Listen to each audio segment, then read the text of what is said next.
What is going on, guys? Today I'm going to be ranking the 9 Titans from Attack on Titan. I've been meaning to make this video for a while now. It's one of my favorite anime of all time. I'd say it's actually my second favorite show in general, just behind One Piece. That includes like Game of Thrones and whatnot, so I really do love Attack on Titan, and I've been wanting to make a ranking video for it for a long time. So pretty much what I'm going to be doing in this video is ranking their 1v1 abilities against each other with a very specific scenario. Okay, the scenario is that they are going to be in a cage battle pretty much inside of the broken down Shiganshina. There is no one else there. There are no pure Titans. They just have the walls around them, and they are allowed to climb the walls. They're allowed to destroy the walls in any way, shape, or form. They can just not set foot outside of the perimeter of those walls. So pretty much if you are one of the Titans that is capable of climbing the wall, then you can go on up there and run around it if you think that that would be some kind of advantage. You just can't go on the other side of it. Or if you destroy the walls, then you just cannot step outside where the wall originally was. This may seem like a very strange and specific scenario to put them into,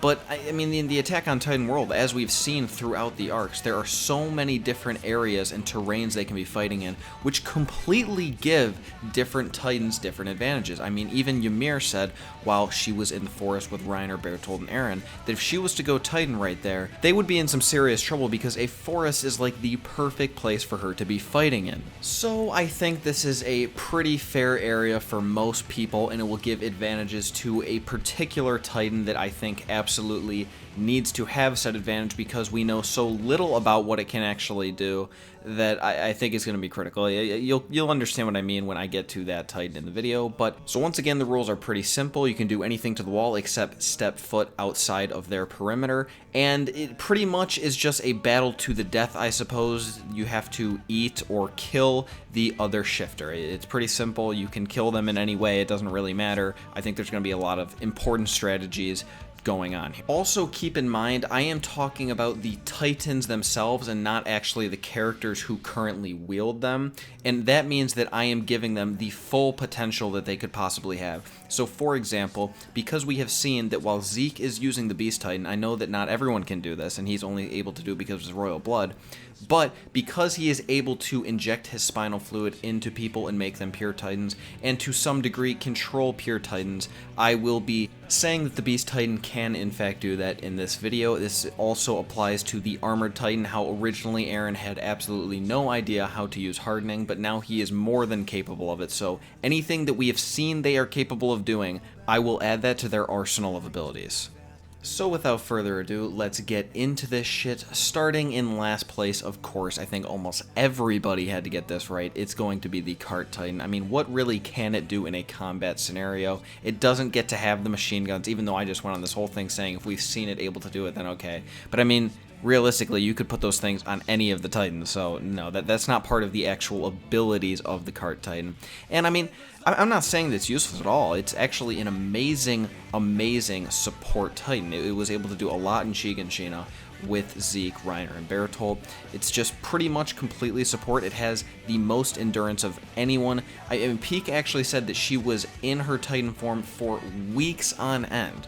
And I don't know if really any other Titan can actually go more than a day. I could be wrong on that, but Reiner seemed pretty exhausted after running for a few hours, and I don't think the Armored Titan would be that much different than pretty much any of the others. Maybe the female and Armored Titan have a little bit of an endurance boost, but I don't think it's like off the charts or anything. So while yeah, it is a great Titan like the rest of them, I think it's pretty obvious that it is not going to be very useful in a combat situation. And moving on to number 8. People might think that I have the most controversial opinion on this one, but keep in mind this is a very important example of why I set up this cage match the way I did, why I made it in a very large area but still with a perimeter. I'm putting the Colossal Titan at 8, and I know that sounds crazy, but the thing is, it has been shown that the Colossal Titan is extremely slow, like extremely slow. I don't think it would do a very good job of just trying to attack someone, right? Because they could just run away. I think pretty much every single Titan has significantly higher speed than this Colossal Titan. I don't think it could like run them down or anything. Its only real chance would be just kind of like I don't know, do a belly flop in the direction of the Titan. And I don't think that any Titan except maybe the cart would get caught up in that. And I know the cart is the second fastest and should be able to evade it, but I think that the other Titans could at least, like, maybe survive a little bit of that damage, like kind of just get to the side of it and squeeze out of there, if that makes sense. As for the Jaw Titan, I think it might actually be the only Titan that would be capable of taking down the Colossal, because I think the Jaw would be able to just treat the Colossal like a massive tree, pretty much like a jungle gym, just jumping around its legs and arms. I don't think the Colossal could really do much to stop the Jaw Titan. I think it would be an easy counter. I think the Jaw Titan would be able to get right up to the neck and just bite the shit out of it. It'd be easy game. That might sound crazy because the Jaw Titan has been kind of shown to be one of the weaker ones by far, but I think that that would be an amazing counter for sure. Also keep in mind, if you do think that my explanation as to how the Cart Titan would lose to the Colossal but none of the others would, I'm actually really borderline on that one. I have this weird feeling that, like, it's not possible that the Colossal could possibly be last. I could see it actually coming in last place in here because of the fact that it can only last for like an hour or so, and it would not be able to chase these things down. I think the Cart Titan might actually lose to it, but I really cannot see any of the others, so that's why I'm putting it at 8. And then at number 7, I do have the Jaw Titan. While I do think it is a very good counter to the Colossal, I think that's pretty much as far as it goes. I don't think it'd be able to do too much against anything else. Everything else is just way too well rounded. That really was a very specific scenario. I could see maybe an argument for it taking down the Beast Titan because it's kind of similar, I guess, to the Colossal, where it probably doesn't have amazing mobility. It's very tall and lengthy, and the Jaw Titan might be able to climb it. But at the same time, I don't know. I mean, we have broken buildings, or even maybe some buildings intact, that a Titan could easily destroy and use as ammo for the Beast Titan. I think a regular Beast Titan could pretty easily snipe the shit out of the Jaw Titan. While it is supposed to be the actually fastest of the 9 Titans, I don't know. I mean, really, we've seen that Zeke was able to use like a scatter shot using his ammo, and that would be way too much for the Jaw Titan to handle. I don't think there'd be any way.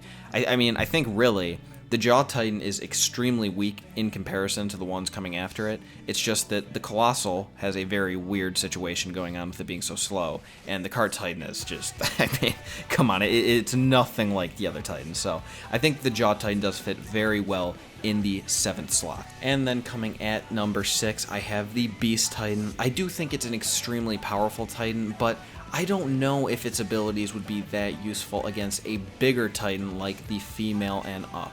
I mean, I could see maybe him launching a massive boulder at a very high speed, and that would be hard to deal with, but I think that all of these Titans could probably dodge it. You know, the Armor Titan might even be able to tank it. Not completely sure on that one, but it's most certainly possible. I mean, if it's easily able to tank cannons, I would say that that's definitely comparable. But if they are able to deal with that big boulder, if they can dodge that, I don't think a scatter shot is really going to be that effective against them. I think that they would just be way too small. I think that the bigger Titans like this, these 15-ish meters, are going to be way too much for a few scatter shots to deal with. They're shown to be extremely fast. I mean, these Titans are very, very fast. They'd be able to close the gap quite easily, and I think if that's the case, then, I mean, really, what is the Beast Titan going to do against any of these things we've seen so far? There's no way it's going to stand a chance. It really is meant for long range for the most part. I mean, it can do something. It's not completely useless. It can kind of use its arms as like clubs, I suppose, but I don't think it has anywhere near the close range combat potential as the Titans after it. And then coming in at number 5, the middle Titan, I have the female Titan. This one I think is pretty straightforward. I mean, this is when people start getting a lot better at close range combat, like I was just saying. Annie was shown to be extremely effective with it. I understand that you have to have some martial arts skills, but I mean, come on. Like, if you are going to be using one of the 9 Titans, you're probably going to have decent close range combat abilities. And it's really, the female Titan is pretty much the most versatile of all the Titans we've seen so far. It has a hardening capability. It is able to call pure Titans to it to some degree. I don't think she can really command them, especially based on the fact that they were eating the female Titan, and so I think she can just call them towards her, but that is still an interesting ability. It was helpful for her at one point. She is able to use her hardening. It's just a pretty well-balanced Titan, right? I mean, she can run very fast for a decent amount of time, nowhere near the Cart Titan, nowhere near as fast as the Jaw Titan, but she's very well-rounded. I think it's a pretty strong Titan in general, and I think 5th place is a perfect spot for it. And then coming in at number 4, getting to the higher tier of Titans, I have the Attack Titan. I think it's pretty much almost the exact same thing as the female Titan. I mean, we've seen it has hardening capabilities, which we've only seen out of the female, obviously, except for the armored, but that's, I mean, fully armored. He's not really able to armor certain parts of his body. So they're very similar in every single way. It's almost like it's the male Titan, really. I think the big thing here, two big things, really. One, I actually have this theory I've been working on, that the Attack Titan, while most people think doesn't have any special ability, it just fights for freedom or whatever. I mean, yeah, I get it, but that's not really an ability like all the other ones have. I think that the Attack Titan is extremely physically strong. I think it might be the most physically strong of all 9 Titans. I understand that the Armor Titan was described to be very physically strong as well, but I think, you know, Reiner, for one thing, himself is very physically strong, and I think he has a lot more experience using his Titan.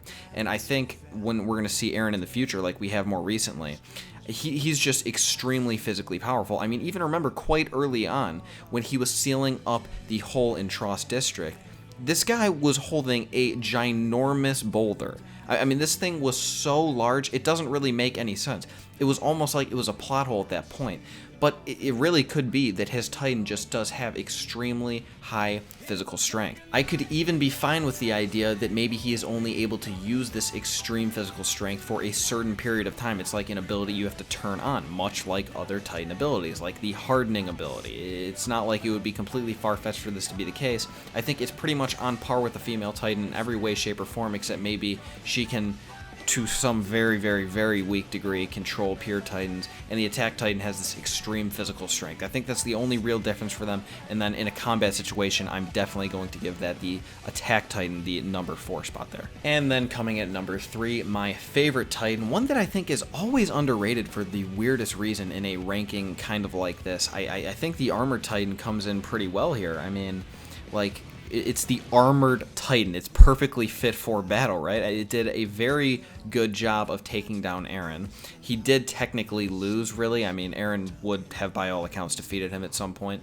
But Eren is, you know, shown at that point to have extremely good close combat capabilities. I don't think Reiner was anticipating that at all. I don't really think he stood a chance against it. I mean, Eren seemed to be pretty much on the same level as Annie at that point. And Annie was a complete monster of pure destruction. So I don't think it's really fair to give that like, oh, yep, the Armored has to be weaker than the Attack Titan based on that. I don't think that's the case at all. I mean, unless you're using really good hardening, like Eren was shown to 4 years later, I don't think you're really going to be able to do much to his armor at all, and he is supposed to be physically stronger as well, so it's just an amazing, amazing Titan for combat purposes. I mean, not just is he supposed to be extremely physically strong, but he also has this layer of armor, which of course is defensive, but also very offensive. It's the exact same thing as hardening, except it's his entire body. He could just like shoulder check you and you're gonna go flying. I mean, just think of the one time he punches Eren before Eren starts getting some kind of upper hand. Eren, the Attack Titan, goes flying, like flying across the screen. It was absolutely ridiculous. The Armored Titan most certainly packs a punch, and it also does have this outstanding defense being completely covered in armor. I think that it's completely underrated and really fits amazingly well into this 3rd spot. I think it would be higher up if it wasn't for the fact that the 2 on top of it are just completely outrageous in this scenario. Coming in at number 2, I have the Warhammer Titan. I mean, do I really even need to explain this one? The only question really should be, why is this one not number 1? And that I will explain later. But the Warhammer Titan was built up to be extremely powerful. It was probably going to come in here with a Warhammer that just spawns in with or something. And we were given so much more than that. This thing is pretty much an earthbender, right? Like, is that what it is? Is that what we're gonna say at this point? I'm pretty sure that is the case. And then it also has this ability where it can just have a remote user. It can just crystallize the same way that Annie was able to, and then have a cord running that just controls this Titan. I mean, really, if you think about it, its main ability is to just crystallize and then just earthbend, pretty much. It is able to just earthbend and make a Titan look whatever it wants, potentially, which is pretty fucking powerful if you think about it. And the weapons it's able to use are amazing. They're just made just like that instantly. It doesn't take any prep time at all. It's completely overpowered. Maybe I'm missing something here, and the Warhammer Titan is not nearly as powerful as I'm thinking, but I don't know. Like, I've heard the argument that it's actually a lot weaker because of its remote ability, but that doesn't make any sense at all. I mean, you have to understand that that was just straight up an advantage in the Marley fight. People think that because Aaron found it that made it like weak or something, but that was just a stupid thing to do in the first place, okay? What really should be happening is, once that happens, the Warhammer user should have the Warhammer Titan just carry it around. It's not like that's not an option. It doesn't have to be sitting in a hole far away from the fight. That's just bonus protection. If somebody doesn't know how the Warhammer works, then boom, they're just going to be in a pretty difficult situation because they don't realize that. But you just carry yourself around with the Warhammer Titan, and you're just a regular Titan at that point. You don't even have to really use like a hand to carry yourself. You could just like make a hole in your chest and put yourself in there. I mean, it's like people don't seem to understand that this Warhammer Titan is pretty much a shape-shifting, earth-bending god.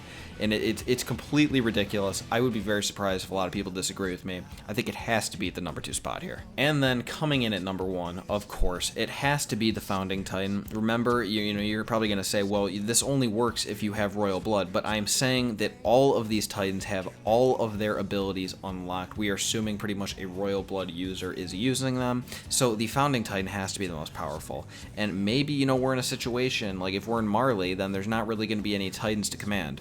Okay, yeah, but the problem is that I set up this scenario on purpose pretty much for the Founding Titan to be the victor, because remember, the Founding Titan from what we saw is pretty much just a regular Titan. It's probably around 15 meters, just like the other main ones, I would imagine. It's definitely not small. It seems to be pretty regular, no outstanding qualities or anything, but it could, it could defend itself for a very decent period of time, I suppose, and then boom, it's instantly going to have just colossal Titans, as in the walls from Shigan Shina, coming in hot, non-stop. Like, it's pretty much just a countdown until the death of whatever their opponent is ready. It's go time, because all the walls are just going to be collapsing as colossal Titans, and the Founding Titan needs to just run away, get behind them, and let the Colossals deal with it. I think it's pretty straightforward, really. I don't think any Titan would stand any chance against that.